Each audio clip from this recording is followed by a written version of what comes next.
Hello friends, ముందుగా అందరికీ నమస్కారం. వీడేంట్రా పొద్దు పొద్దున్నే పొలాలకు తోడుకొచ్చాడని చూస్తున్నారు కదా! ఏం లేదు బ్రో. మనమైతే ఒక 3 నెలల క్రితం ఉర్లగడ్డలైతే సాగైతే చేస్తున్నామనైతే ఒక వీడియో అయితే పెట్టాను కదా!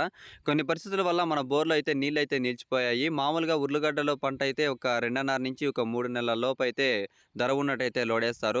కొన్ని పరిస్థితుల వల్ల మనమైతే ఒక 2 నెలలకైతే లోడేస్తున్నాము. చూడండి, గడ్లు కూడా అయితే అంత భయంకరంగా అయితే ఊరలేదు. చూడండి ఏ విధంగా ఉన్నాయో. మొత్తం చిన్న చిన్న గడ్డలైతే ఉండిపోయాయి. చూడండి గడ్డలైతే ఏ విధంగా అయితే ఏరుతున్నారో.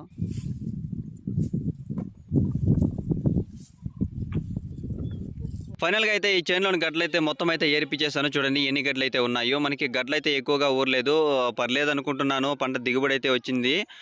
మనకి కేజీ అయితే ఒక 15-20 అయితే ఉంది కాబట్టి మనకి కొంచెం లాభాలన్నా వస్తాయి అనుకుంటున్నాను. చూడండి ఏ విధంగా అయితే ఉన్నాయో. మీరు కూడా ఇదే విధంగా మీరు పంట వేసి హఠాత్తుగా బోర్‌లో నిలిచిపోయి మధ్యలో పంటనైతే లోడినట్టయితే కామెంట్ చేయండి. ఇలాంటి మంచి మంచి వీడియోలతో మీ ముందుకొస్తున్నాను. విలేజ్ పోడు. Please do subscribe and support me guys. చూడండి గడ్డలైతే ఏ విధంగా ఉన్నాయో.